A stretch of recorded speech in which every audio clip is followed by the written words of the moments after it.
Siempre me ha encantado la cocina, siempre me ha gustado experimentar con alimentos, con diferentes recetas y me apasiona el tema de nutrición. Entonces, al encontrar una carrera que combinaba estos dos, me pareció perfecto.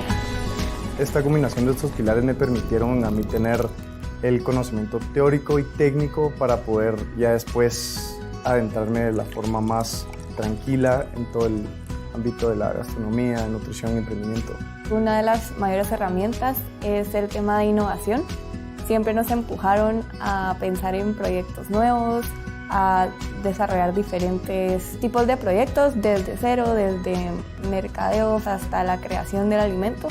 Entonces creo que eso fue una muy buena herramienta. Mucho del rol de la escuela es para apoyarlo a uno para obtener bastantes pasantías, prácticas, contactos, para después tener una base sólida de empresas y directivos. Mucha de la participación de la escuela y de la dirección fue para darnos a nosotros esa base tan fuerte de contactos en el área ya profesional. Tienen que sentir pasión por cocinar. También les tiene que interesar la nutrición. La idea de que puede emprender, que puede poner un negocio esa persona o que su idea se puede hacer realidad aquí al salir del aula.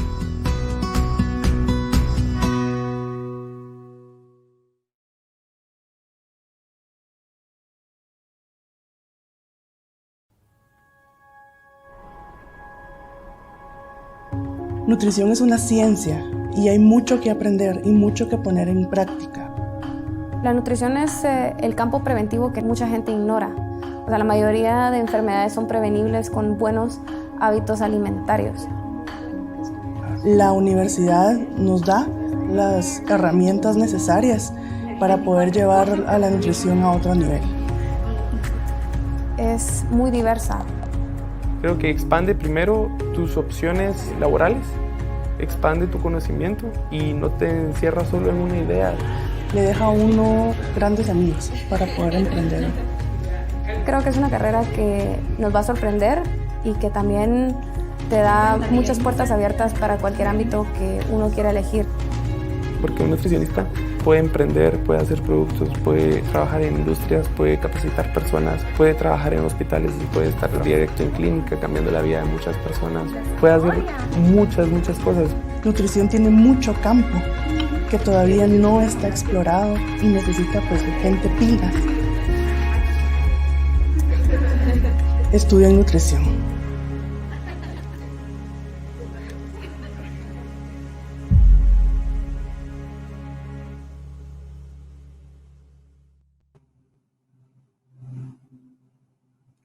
Hola a todos, buenas tardes. Estamos en nuestra cuarta conferencia de la tarde de hoy.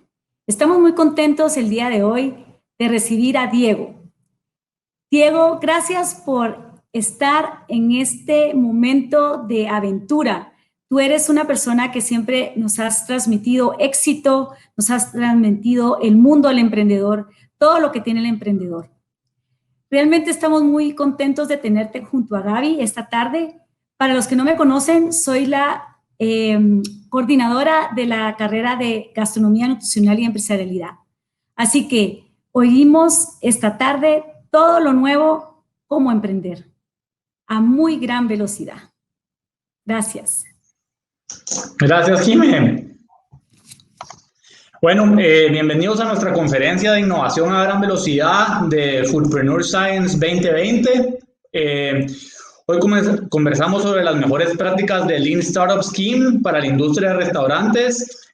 Los invito a interactuar desde el chat con sus comentarios y preguntas. Por lo tanto, invitamos a nuestra anterior conferencista experta en I+D para hacer una ponencia comparativa de cómo la metodología de Lean Startup tiene sus pros y sus contras versus una estructura de investigación y desarrollo más clásica, con el testeo de hipótesis, comprobándolas de una a cuatro veces. Le doy la bienvenida a Gabriela Uribe. Gabriela es chef y creadora del concepto Somos un Chirmol, que es un restaurante pop-up con el fin de que los sabores nacionales no se pierdan. Pues bienvenida, Gabriela. Hola Diego, ¿cómo estás? Qué alegre vernos por esta vía.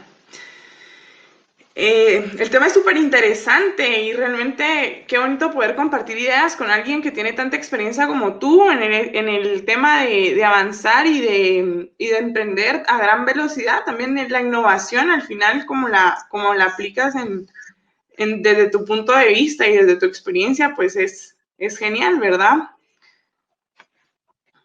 Pues sí, pues yo vengo de, ahí sí que cuando todos empezamos a trabajar, o para contarte un poco de mi experiencia, pues yo trabajé para grandes cadenas en un principio, trabajé 4 años en Pollo Campero, 2 años en Domino's Pizza, y en ese mundo pues pude ver el formato de I+D de una forma más clásica y de lo que he podido entender por lo que hemos estado platicando últimamente contigo y de tu anterior charla, pues yo quisiera que nos contaras, pues obviamente yo sé que acabas de dar una charla de 1 hora en el tema, pero si podríamos sintetizar un poco de este método y luego tal vez yo voy a tratar de contrastarlo con el Lean Startup Scheme y con el Startup 2.0 de Guy Kawasaki, que son como las dos ponencias más en boga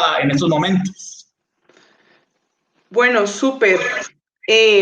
Por ejemplo, creo que al final, bueno, la plática de hoy por la mañana, el invitado que tuvimos fue Ramón Pericé de Mugaritz y él nos contaba también un poco sobre cómo la forma en la que ellos desarrollan e innovan tiene mucho que ver con un entorno, ¿sí? Entonces, al final el entorno sí que te condiciona y él ponía claramente el ejemplo donde decía que si estás con gente que fuma, vas a parar fumando, si estás con gente creativa, vas a parar siendo creativo, ¿verdad?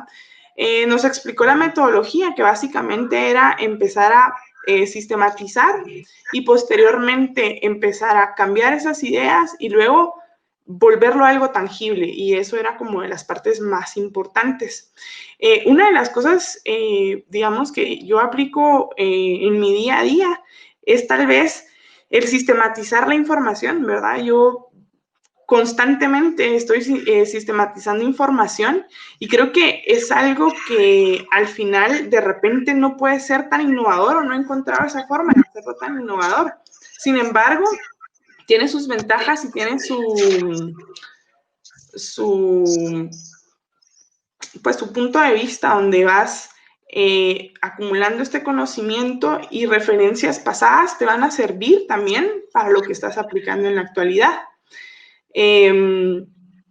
Básicamente vamos en esa línea, ¿verdad? Yo sé que tú al final pues has tenido muchísimas experiencias en el campo, digámoslo. Y es importante pues ver cómo la innovación también se integra al venir y emprender un negocio, ¿verdad?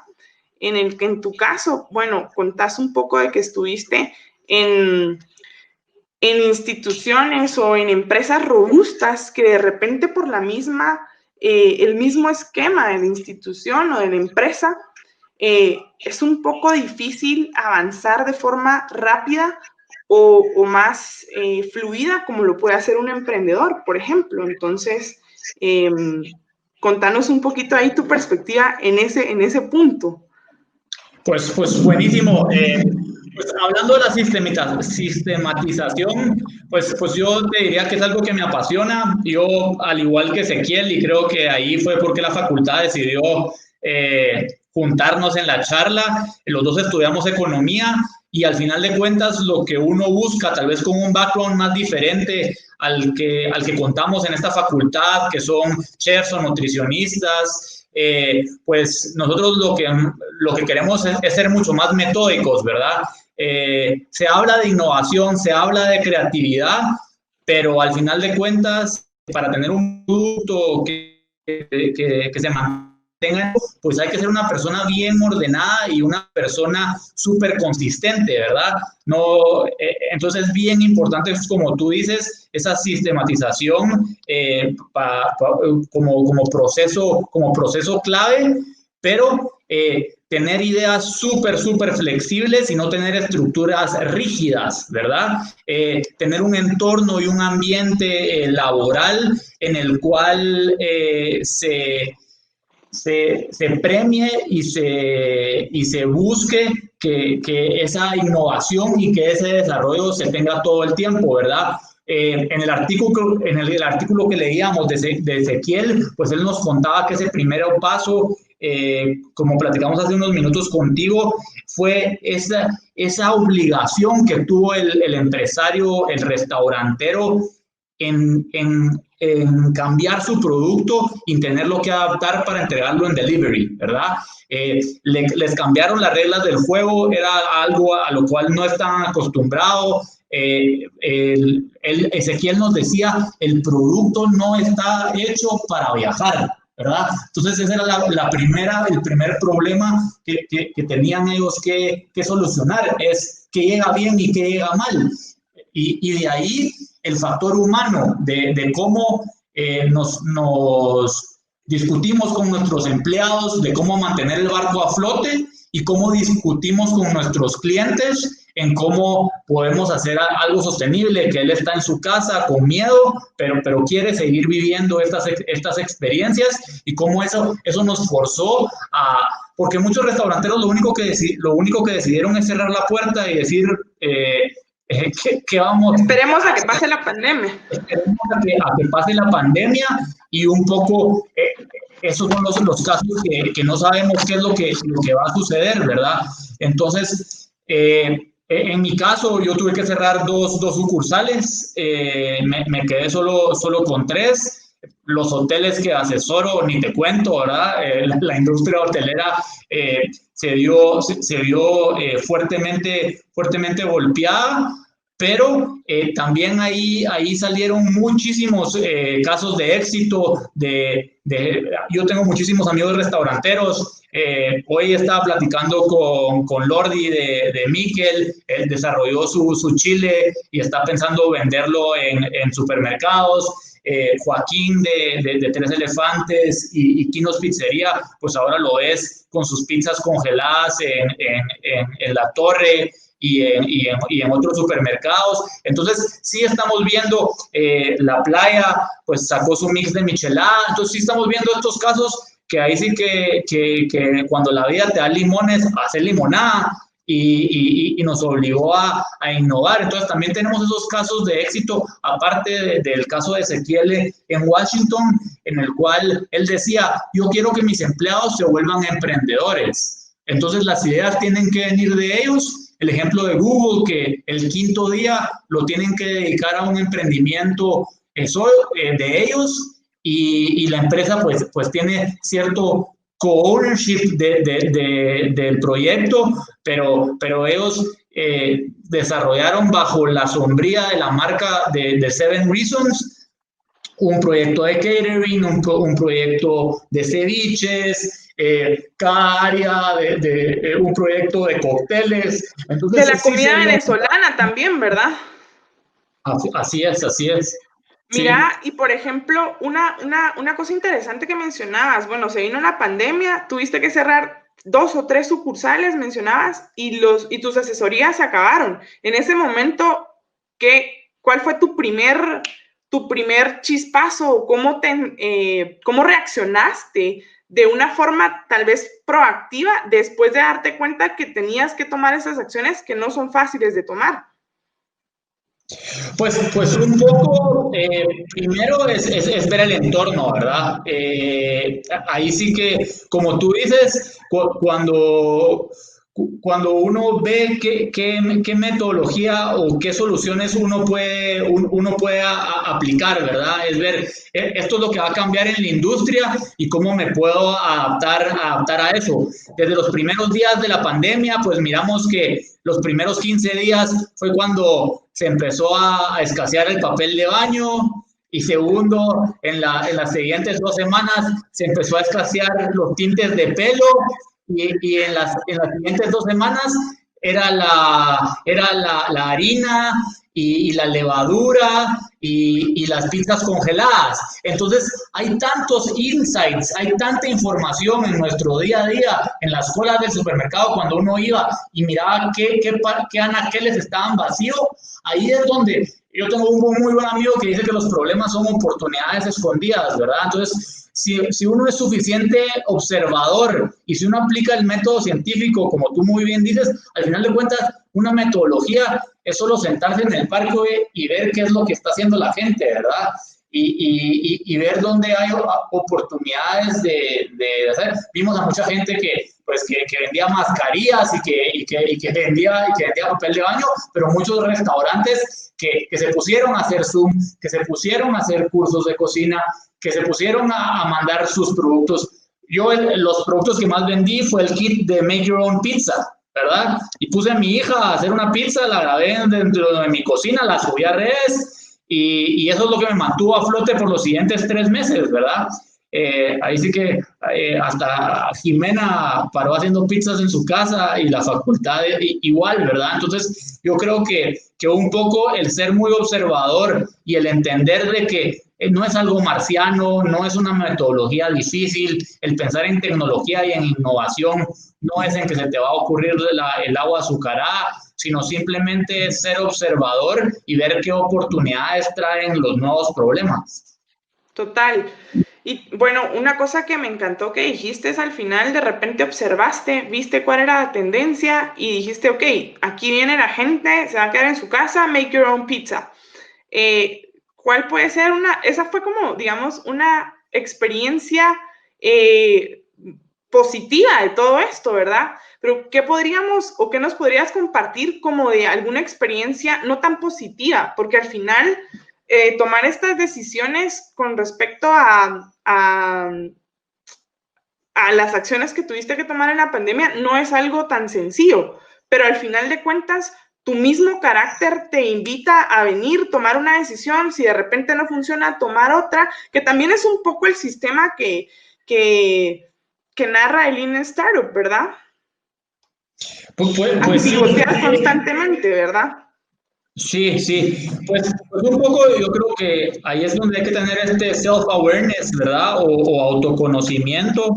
A mí lo que me gusta decir es que de la misma manera que este virus mató a los organismos más débiles o que ya tenían problemas, igual mató a las organizaciones que ya venían con problemas y que esta pandemia, dice Warren Buffett, que es un inversionista bastante famoso, que dice que cuando baja la marea logramos ver quién estaba nadando sin calzoneta. Y un poco, pues yo así lo veo, ¿verdad? Mucho. Yo las sucursales que tuve que cerrar, pues no, la pandemia no las mató solas, ¿verdad? O sea, había muchas debilidades y ahí es donde uno a veces no tiene el corazón, porque los emprendimientos son como hijos de uno, ¿verdad? Uno les agarra mucho cariño y el aceptar ese fracaso y el decir, pues tal vez fue un error abrir un restaurante tan grande con 100 mesas, tal vez fue un error endeudarnos 50% de las ventas anuales, etcétera, etcétera, etcétera. Entonces, también esta pandemia pues, nos obligó a ver que nuestro estilo de vida o nuestro estilo de administrar empresas probablemente no era el más sano, ¿verdad? Probablemente esas 20 libras de más que tenemos en el cuerpo también las tenemos en nuestros emprendimientos.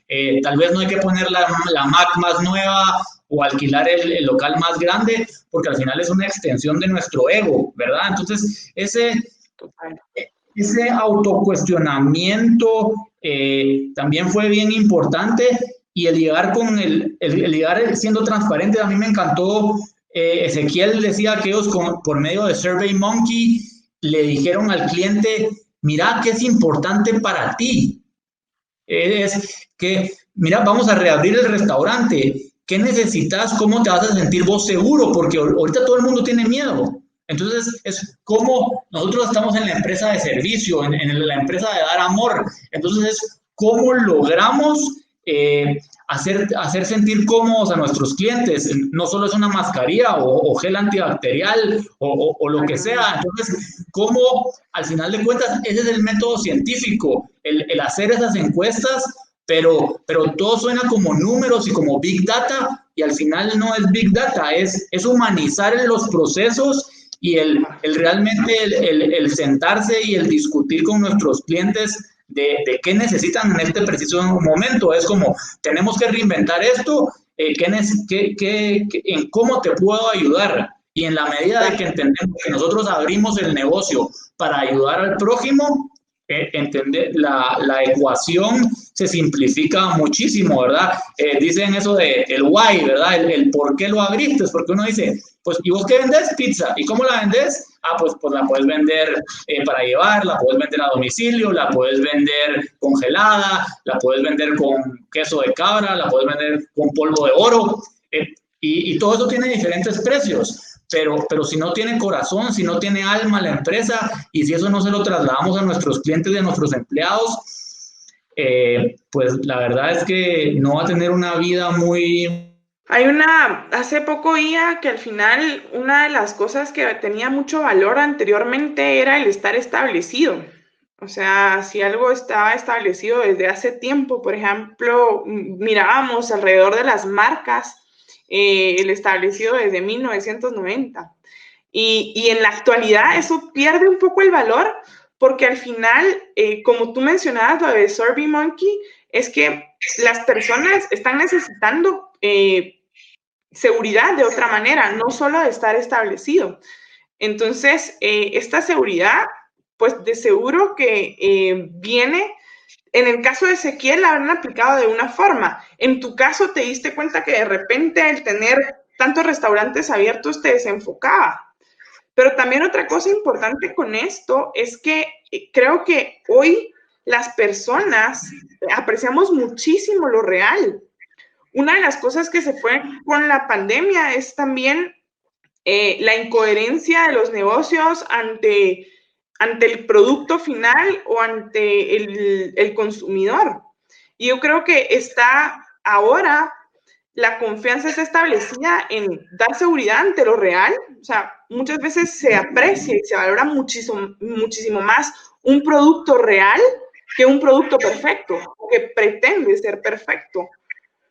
¿Qué pensás al respecto de esto? Como que al final, para ti, de repente, es... ¿dónde está tu valoración de la seguridad ante el consumidor? ¿Y qué es qué valor le das a lo establecido o a la perfección o al producto que hoy te demanda tu clientela, por ejemplo? Pues la perfección no existe, ¿verdad? El Lean Startup pues se basa en eso. Dice que si tú no te avergonzas de la primera versión del producto que lanzaste, lo lanzaste muy tarde, ¿verdad? O sea, eso dice muchísimo de no querer ser perfecto, ¿verdad? La metodología usual hablan del MVP, ¿verdad? Que es el Viable Product. Pero en todos los libros de esta metodología, ¿verdad? De Lean, pues les gusta hablar de validating y de viable, ¿verdad? Y ahí es donde tú dices, ¿verdad?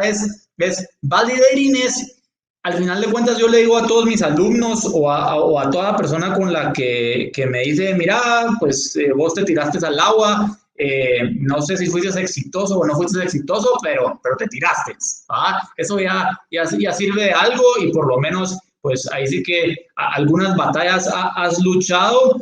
Entonces yo les digo, la importancia de un nombre y que ese nombre signifique algo, ¿verdad? Entonces ahí es donde eso de ser genuino, pues ahí es lo que tú decís, ahí es donde nosotros podemos ver quién es un farsante, ¿verdad? Porque porque un eslogan, porque una reputación, porque mucho mercadeo, no, con un mal producto y con una mala congruencia, pues no sirve de nada, ¿verdad? No puedes decir que sos verde si todo tu empaque es de Europort, ¿verdad? No puedo, o sea, no, eso se nota a leguas, y ahí es donde al final de cuentas, pues uno se cree las mentiras que se cuenta, ¿verdad? Si algo lo repite muchas veces, pues uno se lo va creyendo, y ahí es donde uno tiene que tener, pues bien plantados los pies sobre la tierra para saber cuándo tiene que pivotar y para saber cuándo, pues al final de cuentas, tiene que regresar a lo que lo hizo exitoso, y aunque algo since 1970, pues ver qué pilares fueron los que te llevaron al éxito, ¿verdad? Que al final de cuentas creo que eso se tiene muy claro. El guatemalteco valora muchísimo el que el dueño esté ahí y que le dé la bienvenida y el reconocimiento al final, ¿no? Que lo atiendan, ¿verdad? Y creo que pues yo siempre le digo a todos los que atienden y que están en esta industria es que son actores, ¿verdad? Porque uno llega a su casa desgastado totalmente de estar con la sonrisa, pero eso es súper importante, ¿verdad? O sea, lo único que te va a hacer levantarte todas las mañanas a trabajar es ser congruente y ser real, y que tenga alma lo que estás buscando hacer, y a los clientes y a los empleados nadie los engaña, ¿verdad? O sea, nadie puede hacer show 365 días. Totalmente de acuerdo. Digamos que al final, bueno, es cierto que el estar pivoteando constantemente te puede llevar a momentos donde no te guste el resultado final. ¿Qué haces en ese momento? Porque decías hace un momento, decías, ok, si lanzaste una idea al principio y no te sentís orgulloso de ella, la lanzaste muy tarde. Pero ¿qué haces cuando lanzas la idea y de repente no es lo que esperabas y definitivamente pues tenés que evolucionarla? O sea, en ese momento, ¿qué es lo que haces? Pues yo estoy ahorita muy traumatizado o tengo muy metido en la cabeza, el cual uno tiene que estar apasionado con el proceso y no con los resultados, ¿verdad? Como trust the process, y no, a veces los productos o las cosas pueden ser exitosos, pero no sabemos cómo llegamos a eso, ¿verdad? Entonces a mí me gusta hacer como un análisis bastante sobre eso. Luego es establecer productos flexibles o estructuras flexibles, ¿verdad? Uno a veces cree tanto en su idea que amarra todos sus recursos y todo a una sola solución, ¿verdad? Y eso te va a dar muchísimo menos probabilidad de tener éxito, ¿verdad? Es lo que hablábamos, es mejor, o sea, yo les digo, miren, si no tienen para 3 años de estar probando con su idea, es mejor alquilar el local de $100 y saber que lo van a poder tener abierto por 3 años, que comprar el de $1,000 y que saben que solo van a aguantar 6, ¿verdad? Hay que entender muy bien que esto también es de prueba y error y de subsistir, pero si no lo hacen desde un inicio, es muy difícil. Y otra cosa es que no hay que, o sea, hay que sentirse incómodo, pero cómodo con el éxito.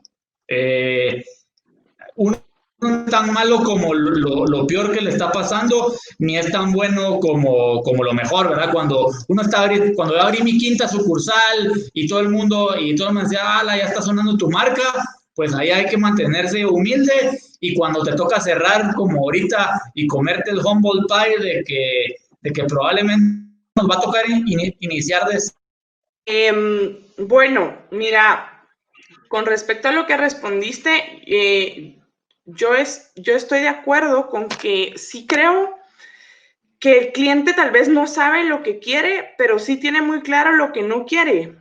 Entonces, más o menos lo que tú decías era justo eso, ¿no?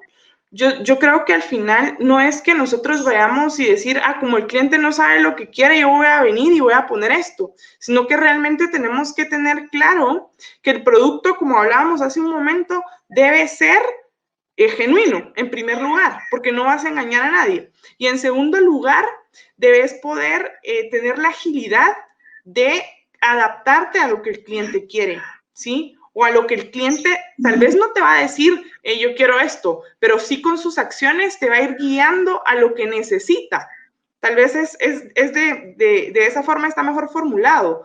No te va a decir, yo quiero esto, pero con sus acciones te va a decir, esto es lo que necesito.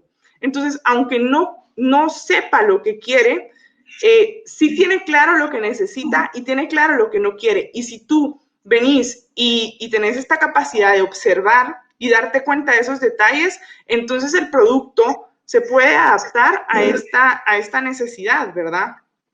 Más o menos por ahí pensaría yo que se puede vincular este tema de el cliente sabe o no lo que necesita o quiere, ¿verdad? Buenísimo, buenísimo. Gracias, Gaby. Pues la otra pregunta que tenemos, Alex Lo, por medio de Facebook, nos pregunta, ¿qué es un restaurante pop-up? Pues, Alex, esto ha surgido en las ciudades más desarrolladas, te diría que Nueva York, Londres, Tokio, en el cual el bien raíz o los locales son sumamente caros. Entonces lo que empezaba a buscar la gente y para vender nuevas experiencias es por un tiempo limitado en espacios bastante extraños, es abrir un restaurante, ¿verdad? Entonces lo hacían para retail o para restaurantes, lo hacían en parques, lo hacían en bodegas industriales, en fábricas de cemento, adentro de una tienda de ropa, habrían un restaurante. Entonces la idea es que el cliente tenga una experiencia por un tiempo limitado, porque la curva de los nuevos productos o la curva de la novedad y la innovación no solo es en un plato, sino también está en el lugar.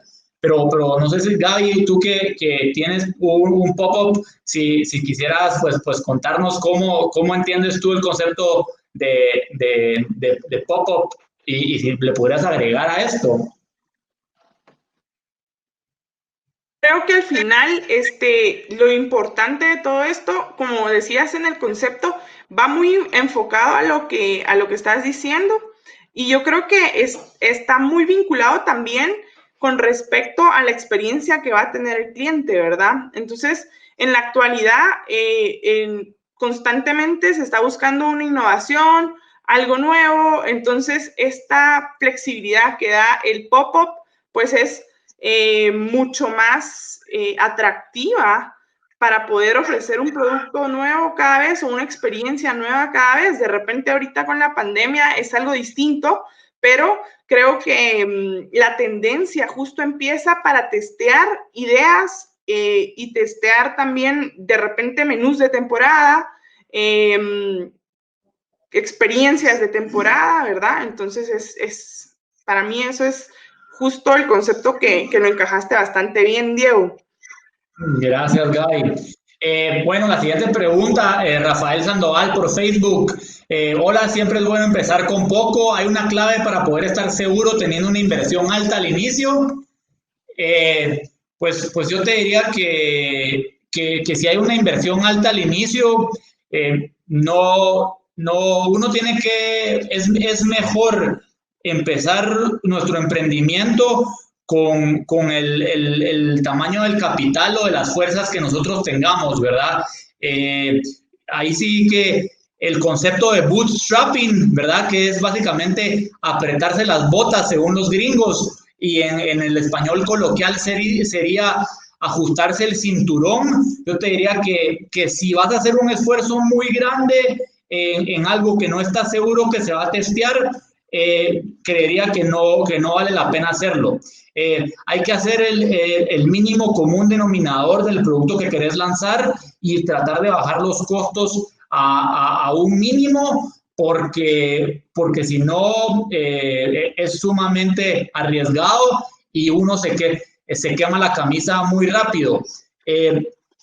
También lo podemos complementar con otra pregunta que nos hace Genaro, que nos preguntaba sobre cómo podemos pasar de ser emprendedor a ser empresario, a ser inversionista. Pues ese paso solo lo hacemos con el éxito, pero te diría que en la medida de que nos metamos a estas llamadas y que creamos un network, vas a conocer a empresarios y vas a conocer inversionistas, entonces se logran tener relaciones complementarias y es donde se buscan socios, ¿verdad? Yo creo que la gente con dinero busca gente innovadora y con ideas, y la gente con ideas pues busca gente con dinero. Idealmente uno quisiera hacer las tres cosas, pero no se puede, pero generalmente el joven no tiene dinero y el viejo no tiene juventud, entonces ahí sí que hay que buscar compañía y ver cómo uno puede lanzar la idea lo antes posible. No sé si quieres complementarlo de alguna forma, Gaby. Yo estoy muy de acuerdo con lo que decís. Yo creo que al final, al momento de empezar y querer evolucionar, creo que está también un poco en la perseverancia que puedas poner en el negocio y en el producto, ¿verdad? Posiblemente al principio no sea tan bueno, lo vas mejorando, pero eso lo vas a hacer con perseverancia y voluntad, porque al final también puedes tirar la toalla a mitad del camino y decir, no, esto no me gusta o no era, y volver a empezar de cero. Pero para poder llegar al nivel de decir, ok, voy a ser inversionista, después pasar en primer lugar, pasar de emprendedor a empresario y luego inversionista, pues es un tema de perseverancia, ¿verdad? En la mayoría de los casos. Sí. Gaby, y aquí pensando en tu experiencia de estos últimos 6 meses y en todo este proceso que has tenido tanto en Guatemala como en el extranjero, ¿qué es lo, y nos contabas que tanto en la facultad como en Intecap, ¿qué es la pregunta más frecuente o qué es lo que están buscando todos estos alumnos en esta metodología que estás desarrollando? ¿Hay un miedo hacia la innovación y el desarrollo? ¿Es un tema de autoconfianza? ¿O qué es lo que tú has visto en el emprendedor tanto internacional como guatemalteco ahorita que has estado involucrada en esto?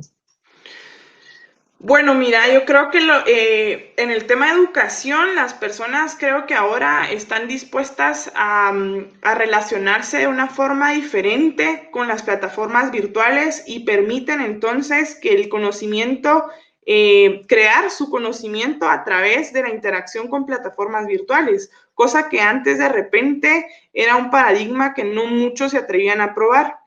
Esto lo beneficia porque al final creo que entonces las personas tienen la oportunidad de administrar su tiempo y de crear en los tiempos que quieran, de aprender en los tiempos que quieran y también de utilizar de mejor forma estos recursos que están en la actualidad accesibles. Ahora, con respecto al emprendimiento a nivel global y en el área de restauración, es interesante porque mientras algunas personas cerraban en la pandemia, otros abrían.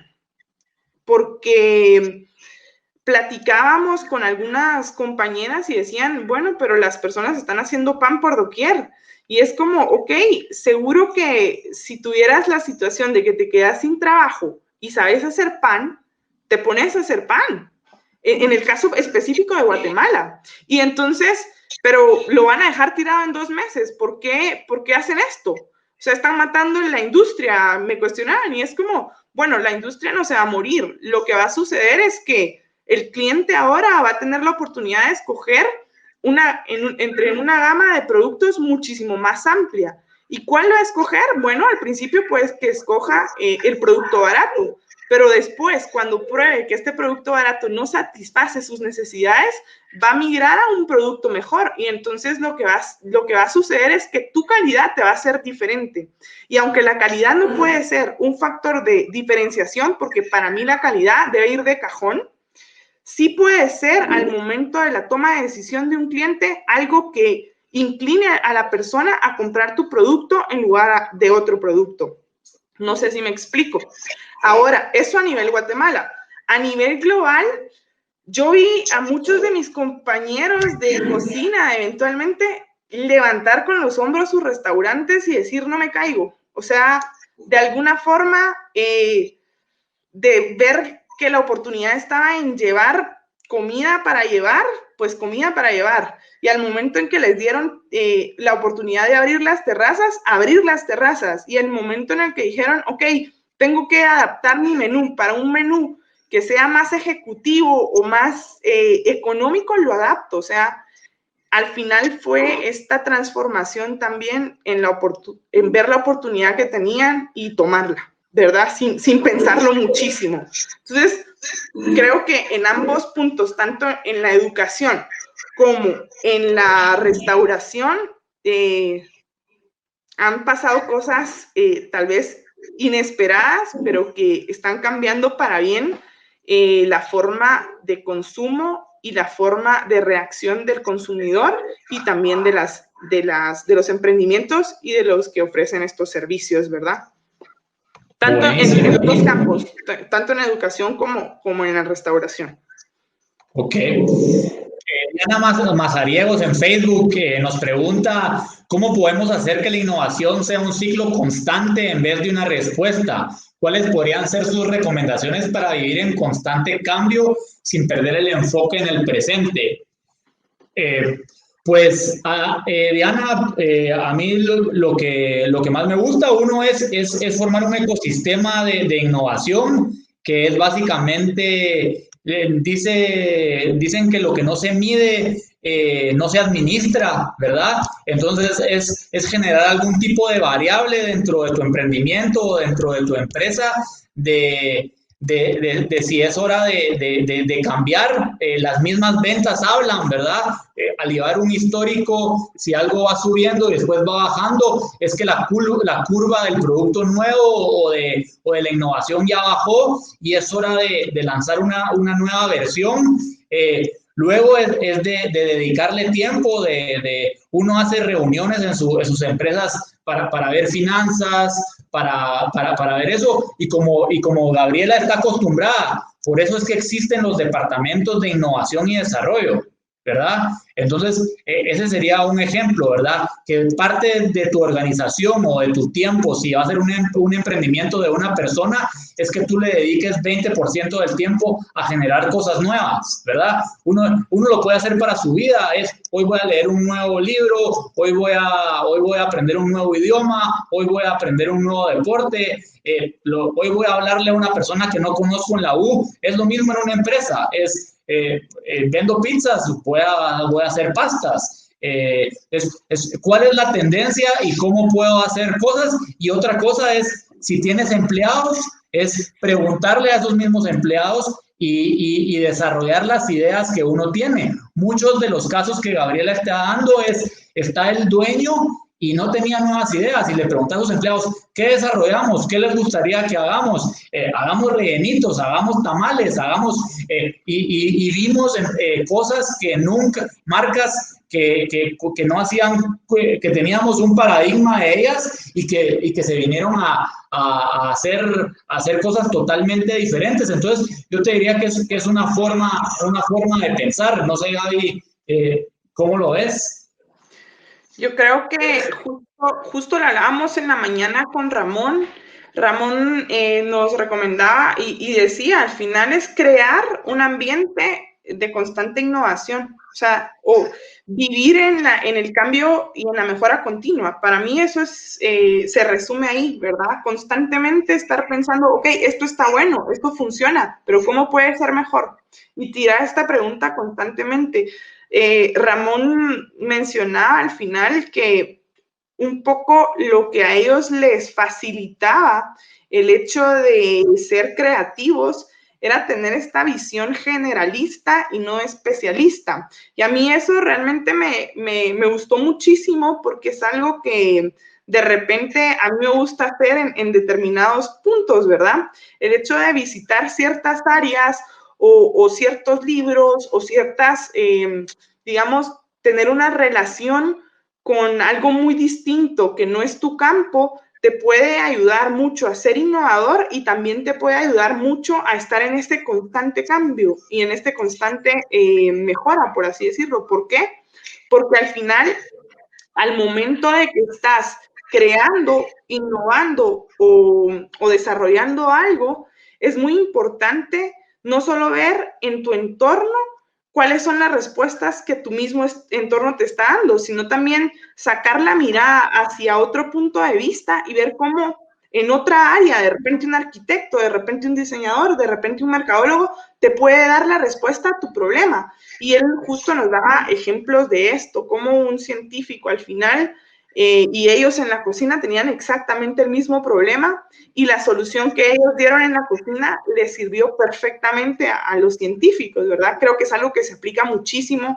Me encanta ver cómo ejemplos en arquitectura, ejemplos en empaques, tienen muchísimo que ver y tienen soluciones increíbles a algo que en la gastronomía podemos estar teniendo como un problema. Entonces creo que ahí está, como que no solo centrarnos en nuestra área de enfoque, sino también voltear a ver hacia otras áreas para poder encontrar las soluciones o las propuestas y desde ahí solucionar en nuestra área de enfoque. Buenísimo. Lisa Chan por Facebook nos pregunta cómo podemos seguir innovando aun cuando vemos que ya todo está hecho. Pues yo creo que ahí como anillo al dedo lo que acaba de mencionar Gaby. Cuando uno está bloqueado, lo que uno tiene que pedir es ayuda. Dos cabezas piensan mejor que una, 3, 4, 5 igual, gente de diferentes edades, gente de diferentes disciplinas, del método científico. Ahí sí que el policía de la entrada tiene una opinión del negocio de uno, la señora de las tortillas de enfrente, todo, ¿verdad? Entonces siento que uno tiene que tener, uno es humildad para escuchar a todo el mundo y no tener pena, hay que preguntar.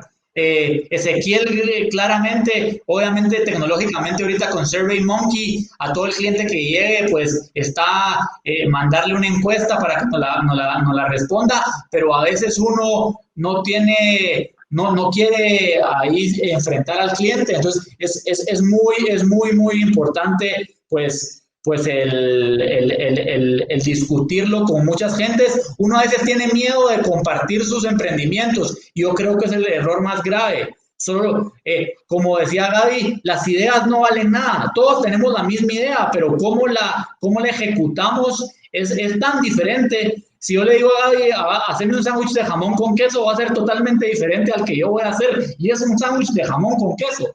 Entonces, por eso es que la ejecución es la clave.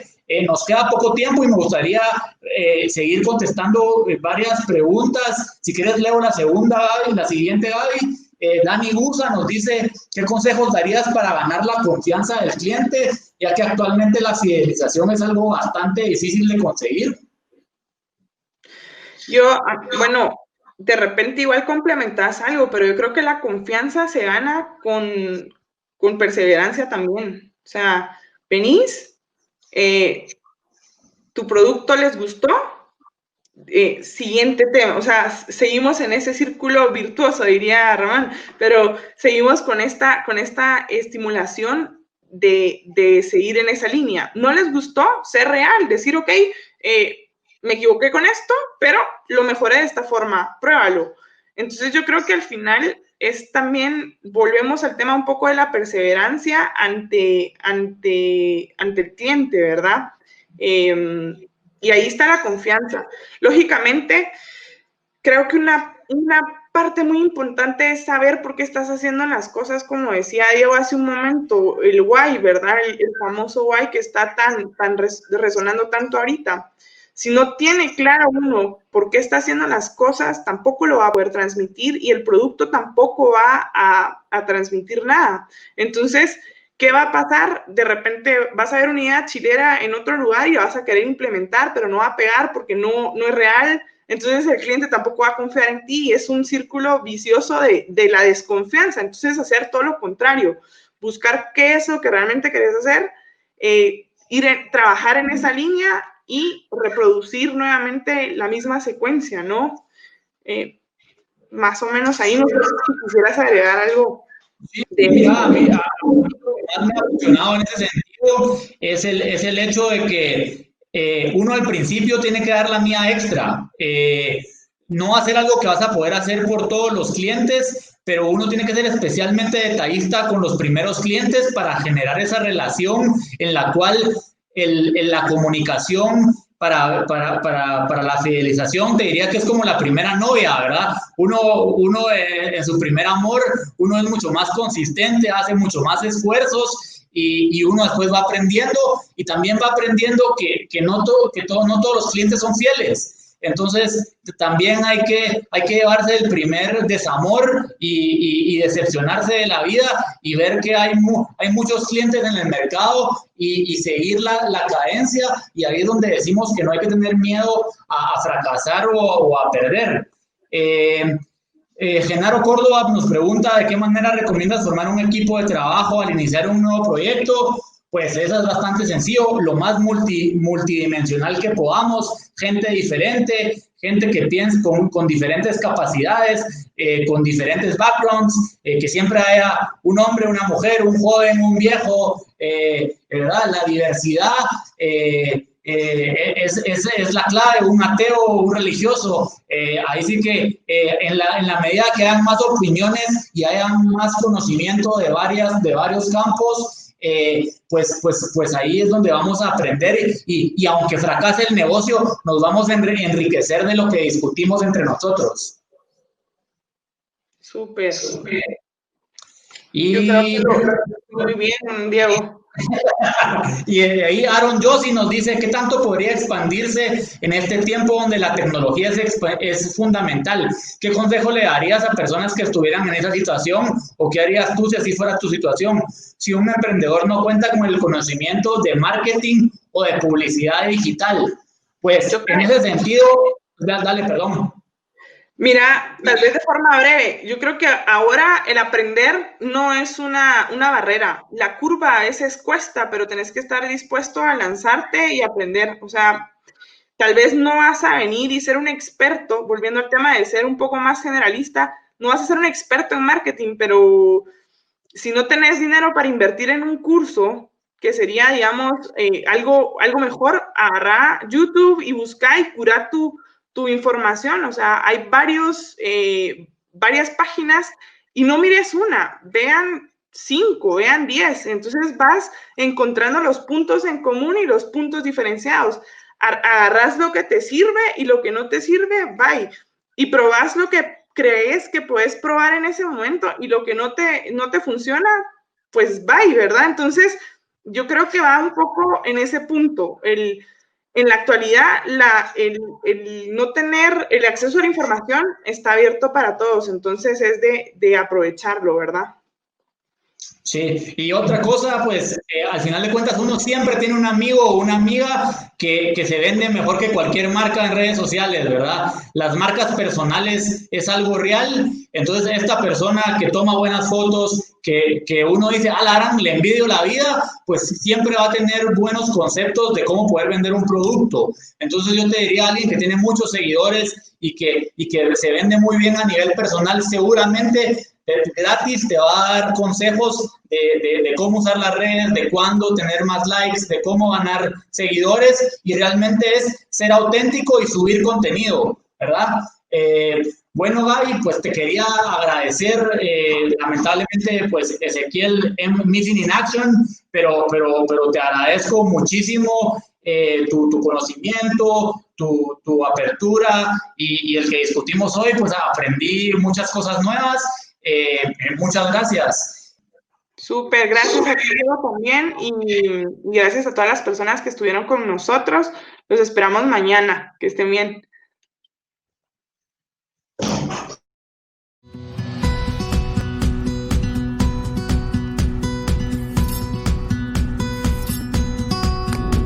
Siempre me ha encantado la cocina, siempre me ha gustado experimentar con alimentos, con diferentes recetas y me apasiona el tema de nutrición. Entonces, al encontrar una carrera que combinaba estos dos, me pareció perfecto.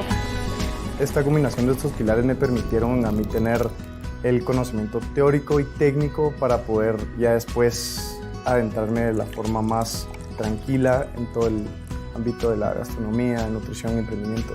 Una de las mayores herramientas es el tema de innovación. Siempre nos empujaron a pensar en proyectos nuevos, a desarrollar diferentes tipos de proyectos desde cero, desde mercadeos hasta la creación del alimento.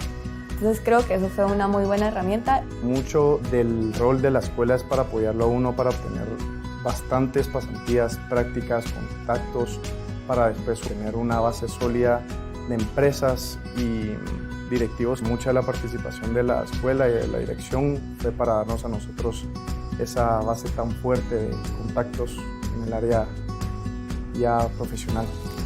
Tienen que sentir pasión por cocinar. También le tiene que interesar la nutrición.